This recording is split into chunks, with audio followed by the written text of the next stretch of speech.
ভালোবাসা হবে? মানে ভালো বাসা হবে? দেখতে পারেন, পছন্দ হলে তো হলোই। আজ নয় থাক, কাল নয় আসে দেখ। আচ্ছা এই চুলিটা কি এটা আপনার নাম্বার? ওটা আমার নাম্বার হতে যাবে কেন? এটা আমার মামার নাম্বার। এই বাড়ির মালিক উনি। কারেন্ট আছে? আছে। গ্যাস আছে? আছে।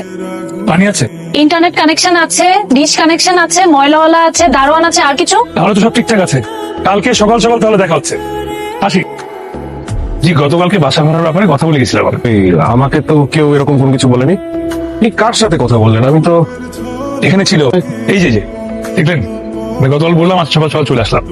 উনি আজকে আসবেন এরকম কোনো কিছু গতকালকে তোকে বলে গেছিলেন? না, উনি বলেছিলেন ঠিক আছে, আপনি উপরে যান, বাকি আলাপ করছি। ওকে ঠিক আছে। আচ্ছা, আপনি তো বাসাটাই দেখলেন না। আচ্ছা, আপনার ফ্যামিলি মেম্বার কতজন? একজন। একজন তো ভাড়া হবে না। এখন একজন, কদিন পর দুজন। কদিন পর দুজন মানে আপনার ওয়াইফ কতদিন পর আসবে? যতদিন না বিয়ে হচ্ছে। আপনি আপনি কি তাহলে ব্যাচেলার? আপনি শুধু শুধু এত কষ্ট করছেন। আমার ধারণা মামা আপনাকে বাসা ভাড়া দিবে না। আপনার বাসা ভাড়ার কোথাও উল্লেখ ছিল না যে ব্যাচেলার ভাড়া দেওয়া হবে। আপনি ভাড়া অন্যান্য সবকিছু সম্পর্কে মামার সাথে স্পষ্ট কথা বলে নেন। দোতলায় আছেন। তুমি কি তোমার সমস্ত মালপত্র নিয়ে এসেছো? জি। তুমি এই মাসটা থেকে চলে যাবে, কোনো ভাড়া দিতে হবে না।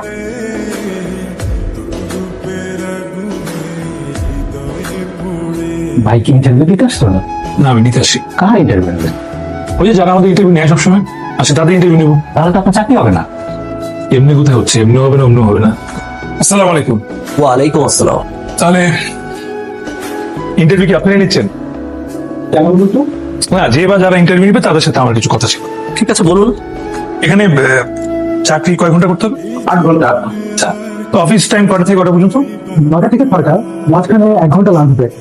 কিন্তু যতটুকু দেখলাম আপনার তো কোনো ওয়ার্কিং এক্সপিরিয়েন্স নাই। অবশ্যই নাই, এখানে নাই, তবে ইউরোপে আছে। সেটা এখানে উল্লেখযোগ্য না দেখে আমি এখানে মেনশন করি। আচ্ছা, তাহলে আমাদের ইন্টারভিউ এখন এটার বিষয়টা কোথায় দাঁড়ালো? আপনি আসলে সোমবার দিন রশিদ সাহেব ওনার ছেলেকে নিয়ে আমাদের বাসায় আসবেন। হঠাৎ কি কারণ?